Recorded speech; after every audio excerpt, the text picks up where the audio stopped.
A story of pride, humiliation, and the kindness that saved everything. The day Chisom Okafor walked into that boardroom, nobody recognized her. Not the secretaries who used to whisper behind her back. Not the security men who once stopped her at the gate because they said she looked too poor to enter.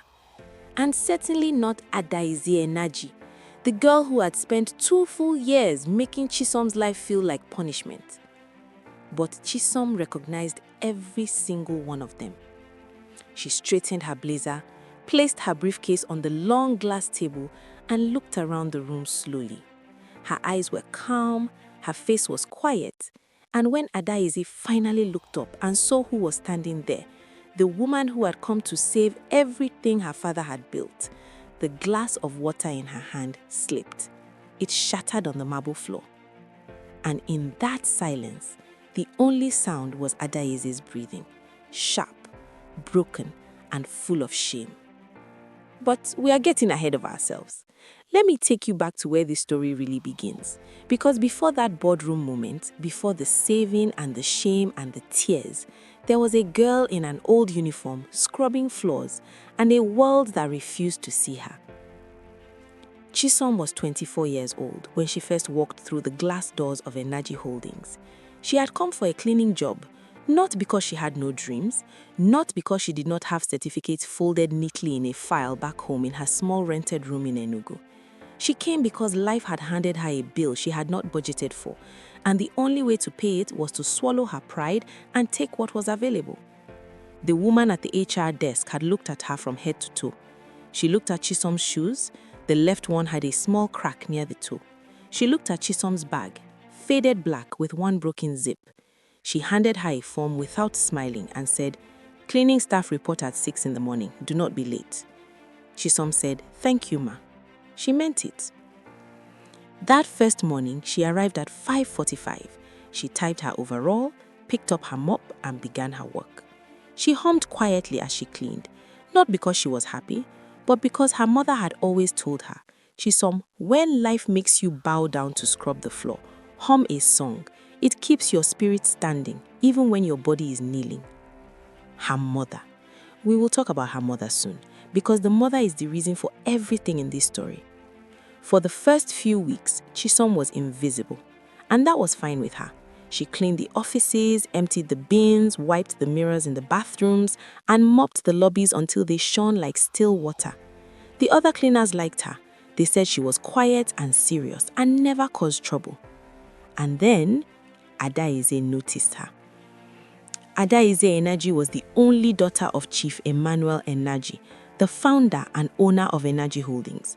She was 27, beautiful in the way that expensive things are beautiful, and she had grown up knowing that her father's name could open any door in Enugu. She drove a white Range Rover that she changed every 2 years. She wore clothes that cost more than Chisom's entire 6-month salary. And she walked through her father's company like she owned the air inside it, because in her mind, she did. She had seen Chisom on a Tuesday morning. Chisom had been mopping the corridor outside the executive floor, head down, focused, humming her quiet song. Adaize had come out of the elevator with 2 of her friends, both equally dressed, equally loud, equally sure that the world existed for their entertainment. Adaize stopped. She had looked at Chisom's overall, then at her cracked shoe, then at the faded scrunchie holding Chisom's hair back. And she had laughed. Not a small laugh, a full, open-mouthed laugh that bounced off the glass walls of the corridor. "Hey, look at this one. She's mopping like her life depends on it. Does she not know that the floor will get dirty again tomorrow?" Her friends laughed. Chisom kept mopping. She did not look up. She did not stop humming. She moved her mop in slow, steady circles and pretended she was somewhere else entirely. But Adaize was not finished. She walked closer. She stood right in front of Chisom, close enough that Chisom could smell her perfume, something expensive and floral. And she said, loud enough for the 2 security men at the end of the corridor to hear, "What is your name?" Chisom looked up. Her eyes were steady. "Chisom, ma." "Chisom." Adaize repeated the name like it was something slightly amusing. "Where are you from, Chisom?" "Udi, Enugu State. Adaeze tilted her head. So, you people from Udi, is this what you do? You just come to the city and pick up mop? She paused, then looked at her friends with a smile. I am just asking, no, I want to understand. The friends giggled. Chisom said nothing. She looked back down at her mop and continued walking. This was her first mistake in Adaeze's eyes, because Adaeze had expected tears or anger or at least some form of reaction that would confirm what she believed, that people like Chisom were fragile, easily broken, permanently beneath her. Her calmness confused her, and things that confused Adaeze's energy made her feel somehow challenged. So the mocking did not stop after that Tuesday. It grew. Over the following months, Adaeze turned Chisom into a habit. Not a habit of kindness, a habit of entertainment. She would walk past Chisom in the mornings and say things just loud enough to be heard. That uniform has seen better days, oh. Or, Chisom, you were mopping this same spot yesterday. Are you going in circles? Or the one that stung the most, the one she said one afternoon in front of a group of junior staff who all laughed nervously because they did not want to offend the boss's daughter. Some people were just born to serve. God made the world balanced. Some of us lead, some of us mop. Everyone heard it. Some looked away. Some pretended to be busy with their phones. Two of the older women in accounts exchanged a glance, the kind of glance that holds pity and helplessness at the same time. Chisom was standing right there, bucket in hand, eyes forward. She smiled politely and said, "Good afternoon, ma." That was all. Later that evening, one of the older cleaners, a woman named Mama Nogozi, who had worked at Energy Holdings for 11 years, found Chisom sitting alone in the back storeroom where they kept the cleaning supplies. She was not crying. She was just sitting, very still, her hands folded in her lap, looking at nothing. Mama Nogozi sat beside her. "You hear what that girl said today?" she asked. Chisom nodded slowly. "And you say nothing?" Chisom was quiet for a moment. Then she said, "My mother used to say, a dog that barks at a moving train is not the train's problem." Mama Nogozi looked at her for a long time.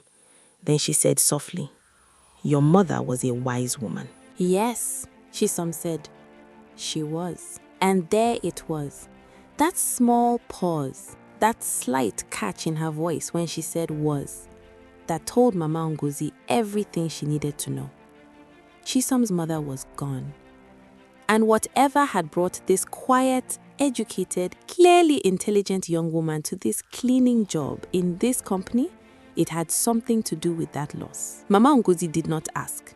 Some wounds you do not press. You just sit beside the person and let them know they are not alone. "Come," she said finally. "Let us go. The gate closes at 7. Chisom stood, picked up her bag and followed.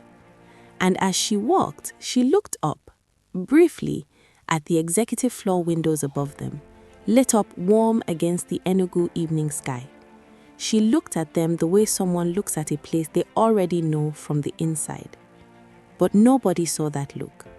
Nobody was paying that much attention to the girl with the mop. Here is what nobody in Energy Holdings knew about Chisom Ukofo. She had graduated from the University of Nigeria, Nsukka, with a first-class degree in finance and accounting. She had then done a master's degree in business administration, partly funded by a scholarship, partly funded by her own savings from years of small work.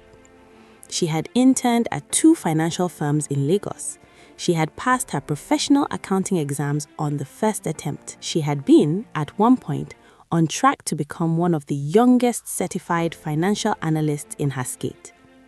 All of that had been paused, not cancelled, paused, the year her mother fell sick. Her mother, Mrs. Grace Ukofo, had been a seamstress in Udi, a small woman with big eyes and an even bigger faith. She had raised Chisom alone after Chisom's father left when Chisom was 6.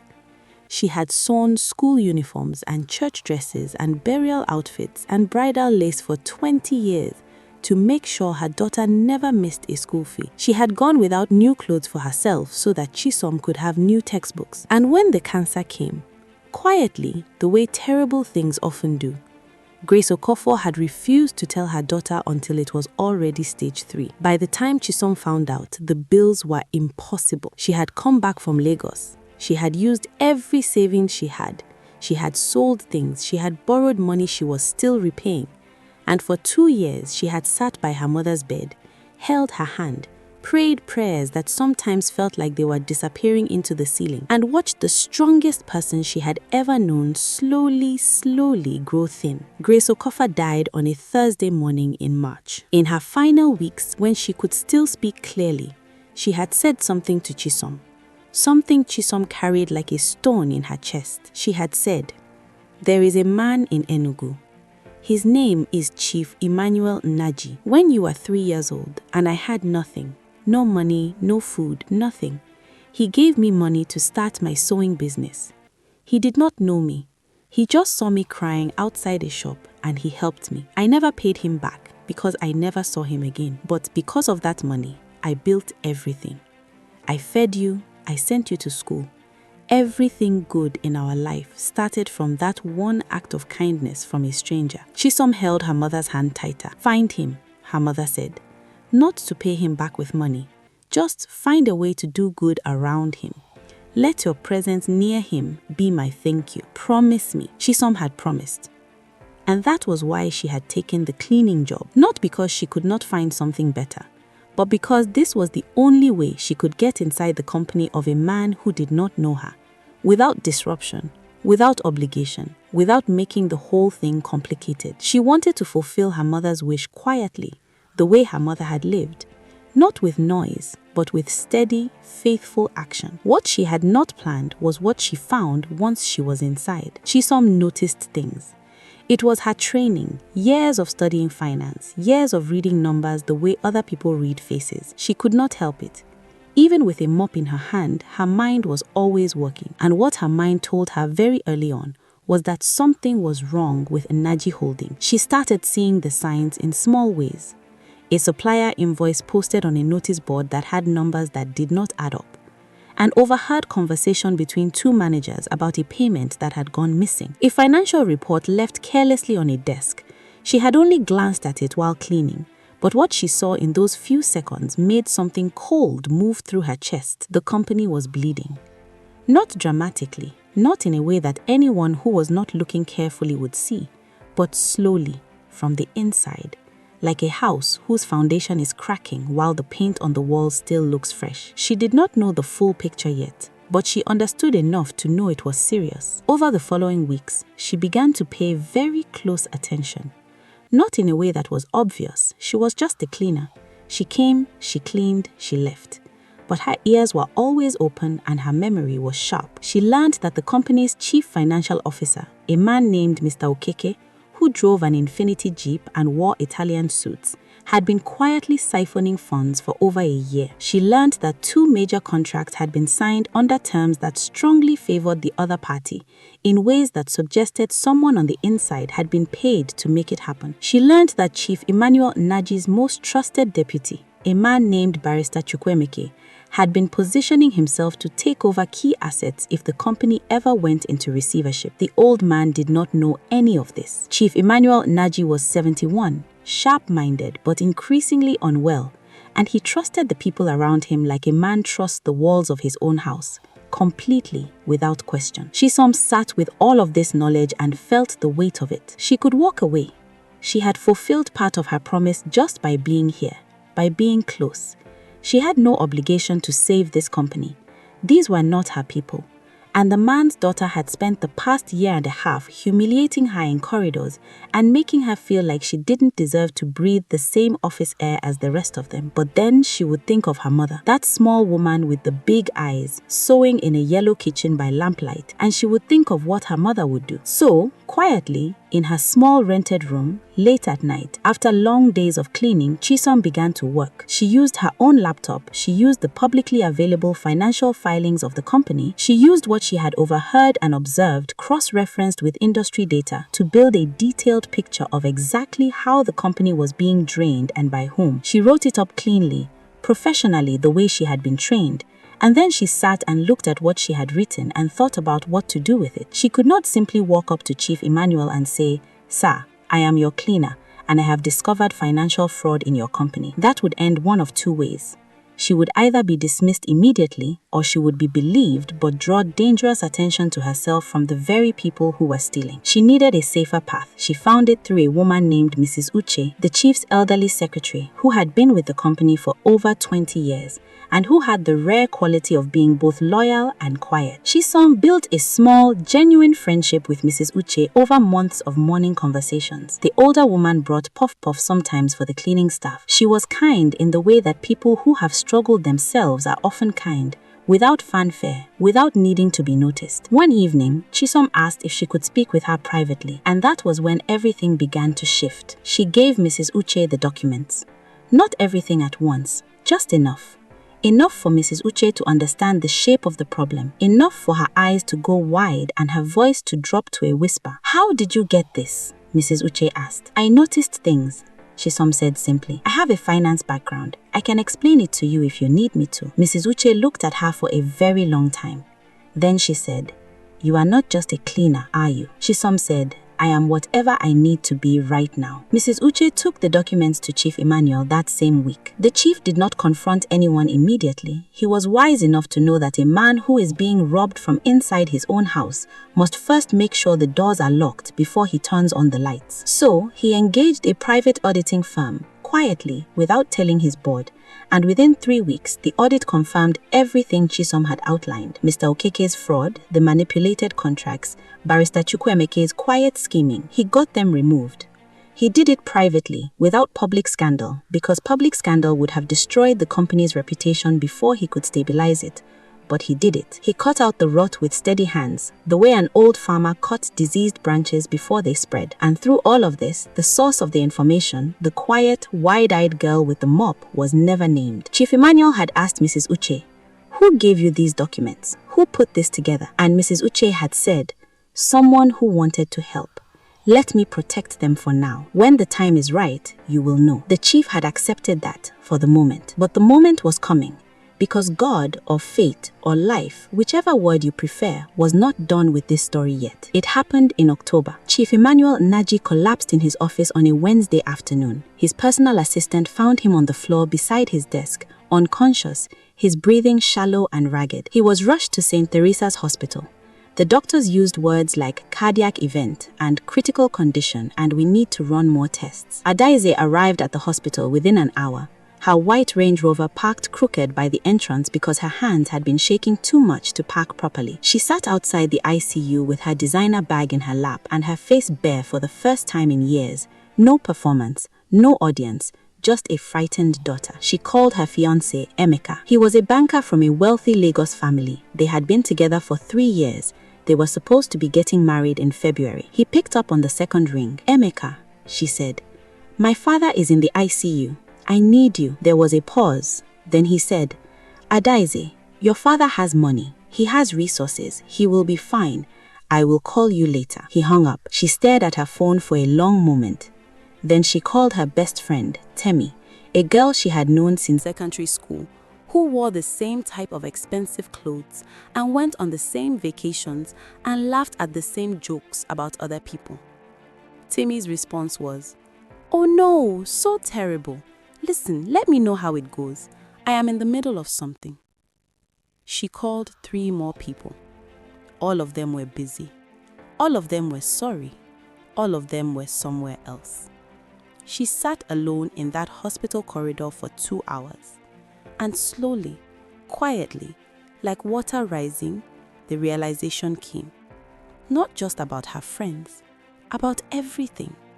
Because the news of her father's illness had also reached the company, and without Chief Naji's steady hand, the board, what was left of it after the removals, had begun to panic. Suppliers who had heard whispers were calling to demand early payments. A key investor in Lagos was signaling uncertainty.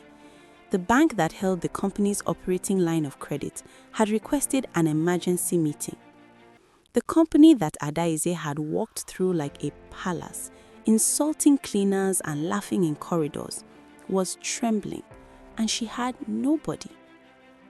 She went home that night, sat in her large, beautiful bedroom, and looked around at all her things, the clothes on the racks, the shoes in their boxes, the perfume bottles on the dresser, And none of it meant anything. Not one single beautiful thing in that room could tell her what to do next. She cried for a long time. And then her phone rang. It was Mrs. Uche. "Adaize, come to the office tomorrow morning," the old woman said. "There is someone who wants to help. Someone who has been helping for a while now. You need to hear this." The next morning, Adaize walked into the Naji Holdings boardroom at 9 o'clock. She was tired. Her eyes were swollen from the night before. She had dressed carefully because she had been raised to always dress carefully in public, but her hands had trembled slightly as she buttoned her blouse. Mrs. Uche was sitting at the end of the long table. 2 members of the board were there. The company's new external auditor was there. And there, at the head of the table, standing with a briefcase and a blazer, and the most unreadable expression Adaize had ever seen, was Chisom. The glass of water slipped from Adaize's hand. It shattered, and nobody moved.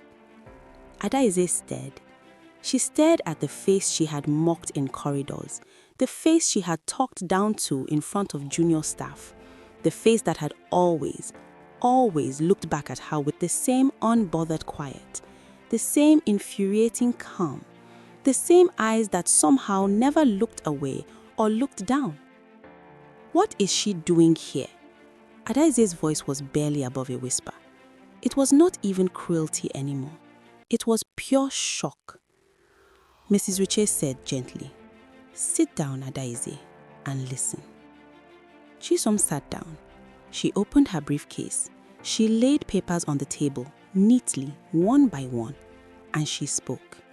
She explained everything: the fraud she had discovered, the documents she had prepared, the way she had passed the information through Mrs. Uche to protect the company. She explained the steps she had taken over the past year to quietly alert the board to the internal betrayals. She explained the financial restructuring proposal she had spent the last 3 months developing on her own time, a detailed, professionally prepared plan that could stabilize the company over the next 18 months if implemented correctly. Then she opened a second folder. "Your father's treatment," she said. "I spoke to the hospital this morning. There is a specialist in Germany who has a very good record with your father's condition. I have already made the arrangements for the first payment. It will not touch your family's accounts. That is handled." Adaize could not speak. One of the board members said, "Who are you? How did you manage all of this?" Chisom said simply, "My name is Chisom Okafo. I am a certified financial analyst. My mother was Grace Okafo, a seamstress from Udi." She paused. "Many years ago, a man named Emmanuel Naji gave my mother money when she had nothing. She used that money to build a small business. She used that business to train me. Everything I am today, every certificate, every qualification, every amount of money I have saved and invested since I started working is built on the foundation of one kind act by your father." She folded her hands on the table. "I promised my mother before she died that I would find a way to honor what he did. This is how I chose to do it." The room was completely silent. Adaize was sitting very still. Her eyes were full of water, not the elegant, composed tears of someone who is being watched, but the raw, ugly, broken kind of tears that come from somewhere very deep, from a place where a person has to face themselves. "You knew," Adaize said, her voice cracked. "You knew all of this, and I said those things to you. I called you." She stopped. She pressed her lips together. Her chin was trembling. Chisom looked at her, not with triumph, not with coldness, not with the satisfaction of someone who has waited a long time for revenge and is finally enjoying it, with something that looked painfully like compassion. "I knew," Chisom said quietly, "and I came every day anyway. Not for you, for your father, for my mother's memory, and for myself, because I decided a long time ago that what other people say to me does not get to decide who I am." They say shame is heavier than sorrow. Sorrow, at least, comes from outside, from loss, from pain, from things that happen to you. Shame comes from inside. It lives in the chest like a stone, and it does not lift easily. Adaeze Naji carried that stone for a long time after that morning. She helped where she could. She was not incompetent, and she loved her father genuinely. And once she understood the plan Chisom had laid out, she threw herself into implementing it with a desperation that was in its own way a form of penance. She called suppliers, she managed the board, she sat in her father's hospital room and held his hand and told him he was going to be all right. And he was. Chief Emmanuel Naji flew to Germany 3 weeks later. He returned 4 months after that, thinner but walking, eyes bright, with the German specialist's cautious but encouraging prognosis. The company stabilized over the following year. Not without difficulty. There were hard months, tight quarters, moments when it felt like the whole structure might still crack. But Chisom's plan held. She guided it, quietly, from outside, consulting without being officially on the payroll, refusing payment 3 times before Adaeze finally sat across from her with red eyes and said, "Please, please let me do at least this." Chisom accepted a consultancy arrangement. Small, professional, dignified. During those months, Adaeze watched her. She watched the way she worked, the focus, the precision, the complete absence of arrogance, even when she was the smartest person in the room, which was almost always. She watched the way she treated the cleaning staff who still worked in the building, remembered their names, asked about their children, stopped to talk to Mama Ngozi every single time she passed her in the corridor. One day, Adaeze had gone down to the lobby and seen Chisom and Mama Ngozi laughing together about something. A real laugh, warm and full, the kind of laugh that comes from genuine affection. And Adaeze had stood at the elevator and watched them and felt something break open in her chest. Not jealousy, not quite. Something closer to grief. For the years she had wasted being the kind of person who could not have seen the value of either of those 2 women. For every moment she had stood in a corridor and let cruelty come out of her mouth as entertainment. She took the stairs back up. She did not want to walk past them. Not yet. It was a quiet evening, 3 months after her father came back from Germany. Adaeze had stayed late at the office. Most of the staff had gone. She was walking to the car park when she saw a light still on in the small conference room on the 2nd floor. She looked in through the glass panel. Chisom was inside, alone at the table. She had papers spread in front of her, but she was not reading them. She was sitting very still, looking at something in her hand. A photograph. Adaeze stood there for a moment. Then she knocked. Chisom looked up. A brief pause. Then, "Come in."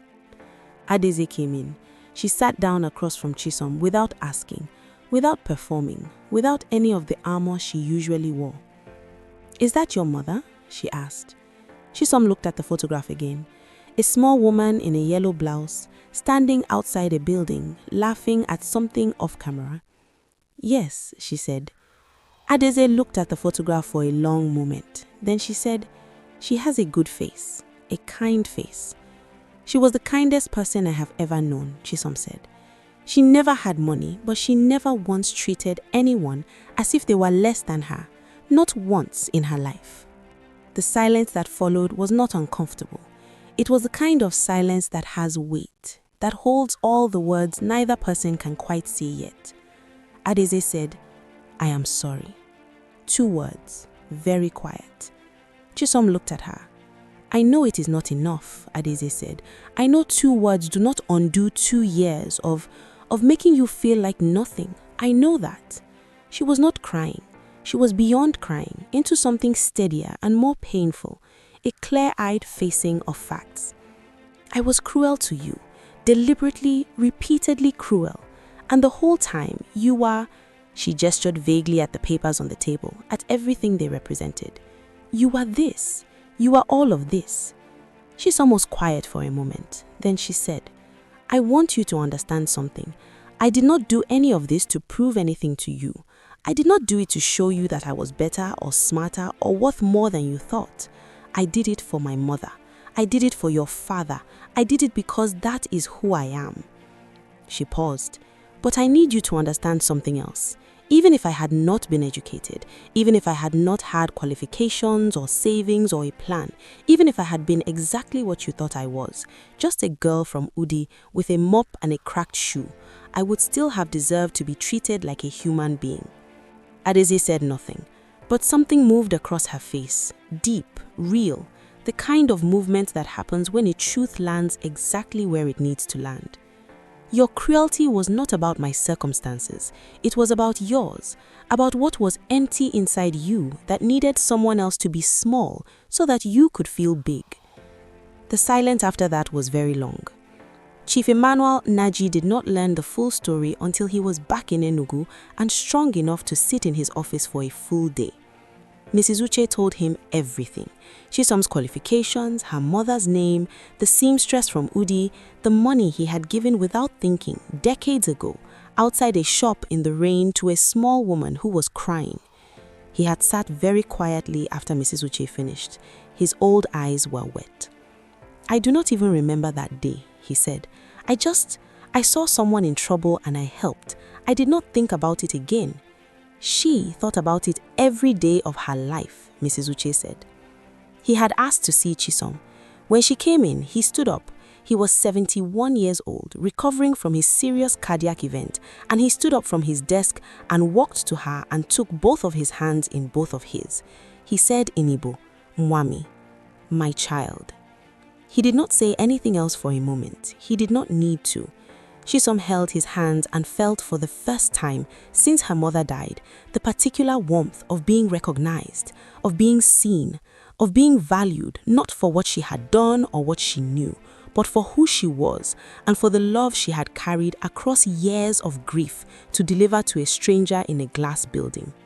She cried then, not the contained, dignified kind of composure she had worn through 2 years of mocking, real tears, the kind that had been waiting a long time. And the old man had let her cry, and he had patted her hands, and outside the window the Enugu evening was turning gold.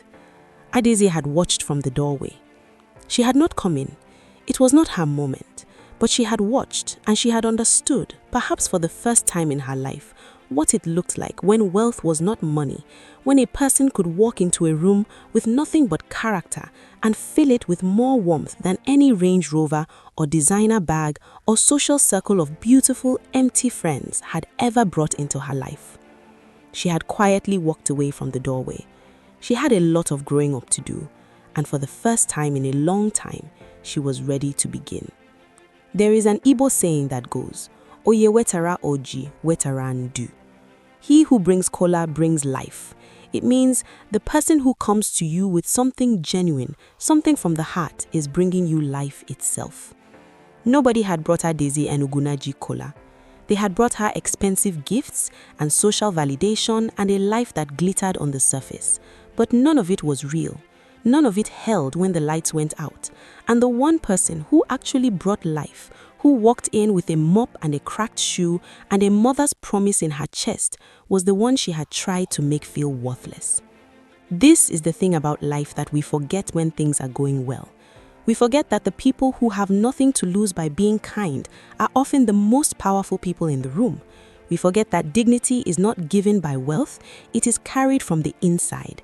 We forget that what a person endures quietly and still shows up to face day after day, without bitterness, without revenge, without cruelty, says more about them than any address or accent or wardrobe ever could.